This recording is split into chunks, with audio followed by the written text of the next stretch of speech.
अरे मेरे भाई, ये मेरी घड़ी में सेल खत्म हो गया। टाइम क्या हो रहा है? 12 बज रहे हैं भाई। अबे 12 तो तुम्हारी शक्ल पे बज रहे हैं, लेकिन मैं ये पूछना चाह रहा था इसकी वजह क्या है? सर मैंने सुबह एक आर्टिकल पढ़ा है, कह रहे हैं 2025 तक पाकिस्तान में पानी ना होने के बराबर रह जाएगा। महंगाई बढ़ती जा रही है, जॉब्स हैं कोई नहीं। मैं तो कहता हूँ थोड़े अरसे में इस मुल्क में रहना भी मुश्किल हो जाएगा। भाई आपकी बात ठीक है, और पाकिस्तान का शुमार दुनिया के टॉप 3 वाटर स्ट्रेस ममालिक में होता है। और Pakistan water and power development authority और पाकिस्तान ब्यूरो स्टेटिस्टिक्स के मुताबिक 1951 में पाकिस्तान में पानी की फीकस दस्तयाबी 5300 क्यूबिक मीटर थी, जो कि कम होकर 2019 में सिर्फ 860 क्यूबिक मीटर रह गई है। लेकिन कभी आपने सोचा कि इसकी बिगर पिक्चर क्या है? और ये हमारी नाअहली है, और क्या है, डैम्स तो बनते नहीं है इन लोगों से, क्या काम करेंगे। देखिए मेरे भाई, जिस हिसाब से हमारी पॉपुलेशन बढ़ रही है ना, उसके हिसाब से हम वसाइल पे काम कर नहीं रहे। और अगर ऐसे ही चलता रहा तो कुछ अर्से बाद आप जितने मर्जी डैम्स बना लें और जितने मर्जी इकदाम उठा लें, उससे मसले हल नहीं होंगे। तो भाई मेरे करें क्या? चलो अब मैं तुम्हें समझाता हूँ। पाकिस्तान दुनिया की 5th मोस्ट पॉपुलस नेशन बन चुका है, और साउथ एशियन रीजन में इंडिया और बांग्लादेश को पीछे छोड़ते हुए पाकिस्तान का पॉपुलेशन रेट इस वक्त सबसे ज़्यादा है, जो कि 2.05% है। और इसमें से 60% आबादी यूथ की है, जिनको खाने की फैसिलिटीज़ के साथ साथ हेल्थ फैसिलिटीज़, जॉब इंफ्रास्ट्रक्चर और एम्प्लॉयमेंट प्रोवाइड करना भी बहुत ज़रूरी है। अब हम ये बढ़ती हुई ज़रूरियात कैसे पूरी करेंगे? भाईजान, जब 60% पॉपुलेशन यूथ की है तो हम जवान मिलकर कर लेंगे यार कुछ। मेरे भाई, इसी 60% पॉपुलेशन में से 11.5% वो लोग हैं जो 20 से 24 साल की उम्र के हैं और उनके पास जॉब्स मौजूद नहीं है। और इसके अलावा 60% में से आधे लोग तो वो हैं जिनके पास सेकेंडरी एजुकेशन भी नहीं है। तो आप खुद ही देख सकते हैं कि हमारा एजुकेशन और एम्प्लॉयमेंट रेट कहाँ जा रहा है। और इसके साथ साथ पाकिस्तान का maternal mortality rate is one of the highest in the world. Pakistan में 37% प्रेगनेंसीज पिछली पैदाइश से 2 साल से कम अरसे के दौरान होती हैं। पाकिस्तान में 6.2% बच्चे 1 साल से कम उम्र में ही अपनी जानें गंवा देते हैं। और इसके अलावा 40% बच्चे स्टंटेड ग्रोथ का शिकार हैं। अगर हमारी आबादी इसी तरह बढ़ती गई तो अगले 30 सालों के अंदर हमारी पॉपुलेशन डबल हो जाएगी, जिसका मतलब है कि food supplies, jobs, education, health facilities और एरेबल लैंड जैसी तमाम ज़रूरियात को भी डबल करना पड़ेगा। तो भाई ये सारे मसले मेरे थोड़ी हैं, ये तो गवर्नमेंट के काम है करने वाले। देखें, बिल्कुल ये गवर्नमेंट के भी काम है, लेकिन कभी आपने ये सोचा है कि इंडिविजुअली भी हमारी कुछ रिस्पॉन्सिबिलिटीज़ हैं? इतना सोचती होती तो आपकी तरह सूट पहन के यहाँ ना खड़ी होती।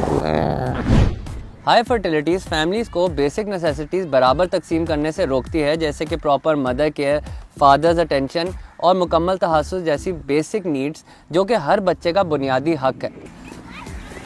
तो भाई ये आप क्या कह रहे हैं, 2 बच्चे ही बहुत हैं? अरे तुम खुद बच्चे हो, तुम मेरे साथ बच्चों की बातें कर रहे हो, लेकिन मैं ये कह रहा हूँ तुम 1 बच्चा करो, 2 बच्चे करो या पूरी क्रिकेट टीम बना लो, वो तो तुम्हारा अपना मसला है।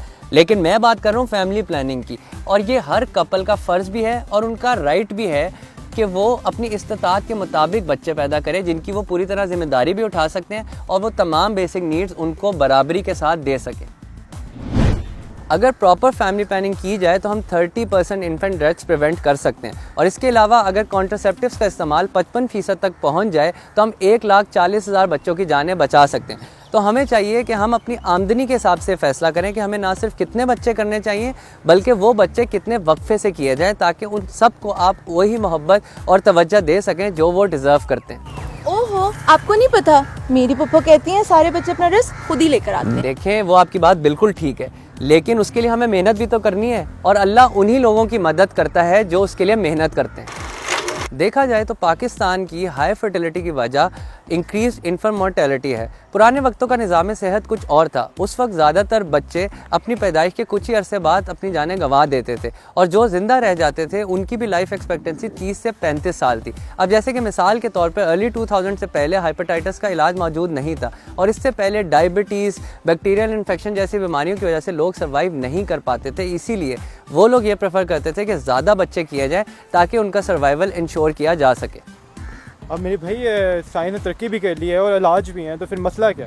मेरे भाई, बेशक साइंस ने तरक्की भी कर ली है और बहुत सी बीमारियों के इलाज भी मौजूद हैं, लेकिन आजकल के दौर में एक बच्चे को सोसाइटी का प्रोडक्टिव मेंबर बनाने के लिए ना सिर्फ जिस्मानी सेहत रिक्वायर्ड है, बल्कि और भी बहुत सी चीज़ों की ज़रूरत है। और फैमिली प्लानिंग ना होने की वजह से बहुत सी फैमिलीज़ इन चीज़ों में बैलेंस नहीं रख पाती।